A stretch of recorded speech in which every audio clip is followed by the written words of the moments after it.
Right, so in this video we're going to be talking about scenes and setting up your scenes inside of Ecamm Live, and why you want to make sure that you have scenes created before you go live.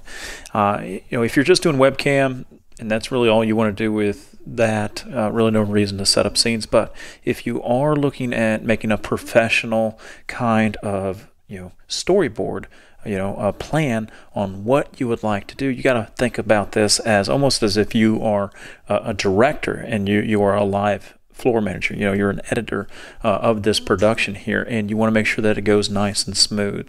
So, for example, a scene. What a scene will do for you is it allows you to create and save your canvas that you see right here, and allows you to utilize it. And what you want to do to make sure that you do everything to the fullest is you want to name your stuff. Okay, you can create folders like I have right here. I have little folders created for specific webinars that I do, and it allows me to quickly move from scene to scene, which means layout to layout, because maybe one portion I want to have a full-size webcam of myself. Maybe in another one I need to demo a product, but I don't want to be seen as far as the picture-in-picture goes. Those are some of the things that you're going to need to plan out ahead of time so that you can have a successful webinar utilizing Ecamm. So that's what the scenes will do. And again, they put a lot of thought and effort into this, because anything that you edit on the screen will be saved as part of that scene. So think of it as automatic saving anytime you make any kind of adjustment on here. All right. Now, some of the things that I always like doing first is, we can go ahead and create a new scene here. All right. So let me go ahead and click on this. The plus button here allows me to create a new scene. And what I'm doing every single time I do a webinar or do a live presentation for people, I want to name my scene. So I'm going to go ahead and name this main camera.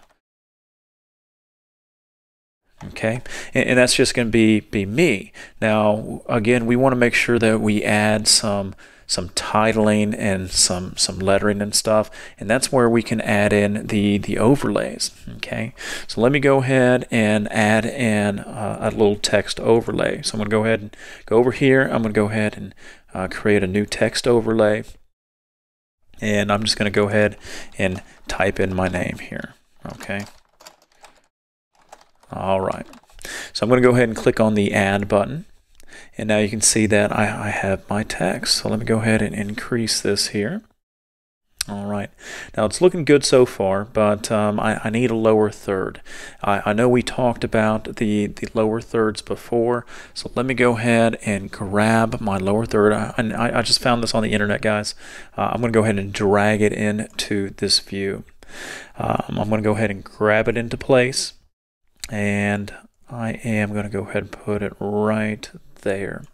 Now you can already see that my title is not on there perfectly. So let me go ahead and adjust the layering, and now it's on top. Okay, so now I am able to reposition everything there. So now it looks really good. Okay, so that's what I would like to have for my main camera setup. Okay, now let's go ahead and go into the desktop setup. This is where we can have the picture-in-picture, and this is where we can, obviously choose the program that we're going to be demonstrating, or maybe it's going to be a keynote presentation and stuff. So again, I'm going to go ahead and click on the plus button here to create another scene. It's going to be another empty scene, and we're going to go ahead and create it from scratch. This I would like to go ahead and do a demo of my desktop, or what's on one of my screens, and I'm just going to go ahead and choose my secondary display. Okay, so that's good, and I'm going to go ahead and make my picture-in-picture really go away for this scene. I really don't want to be seen in this portion, so I'm going to go ahead and turn the picture-in-picture off. All right, now I'm going to go ahead and label this secondary monitor. Okay. All right, now I'm going to set up another scene here, and that's going to be for a specific program that I plan on demonstrating for this day. Okay, so let me go ahead. I'm going to go ahead and first I'm going to launch the program, and for this I'm just going to go ahead and choose. I'm going to go ahead and choose this right here, which is it's called Daisy Disk, and essentially it allows you to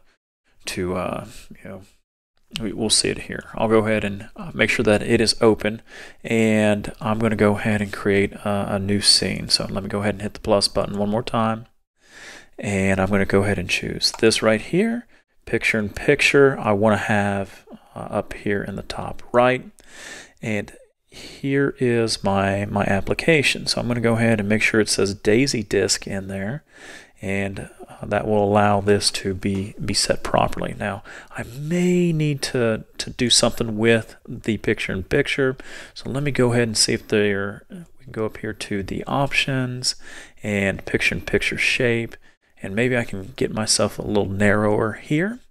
And yeah, I think that this is going to work out pretty well. Okay, so now I have this scene set up.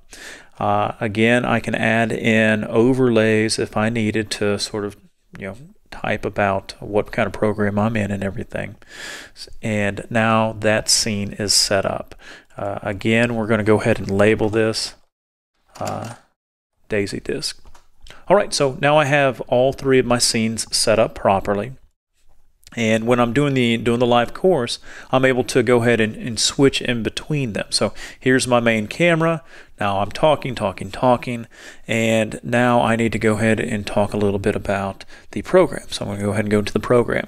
And you can see that by setting up these scenes, I didn't have to do it live. I didn't have to, talk about and say, hold on a second, let me go ahead and bring up the program. It just seems very, very fluid when we're doing it this way. Again, if I had anything on my second monitor, I can go ahead and hit the play button there, and you would see what's going on. Okay, so that is ways that we're able to utilize scenes and set up things. Okay, again, a scene can have the main camera. It can have picture in picture. It can have a video, and those are all seen up here. We're going to go over those here in various videos, but I just wanted to show you a proper scene setup, how you can utilize this to make your live stream go a lot smoother when you're doing this live. Okay.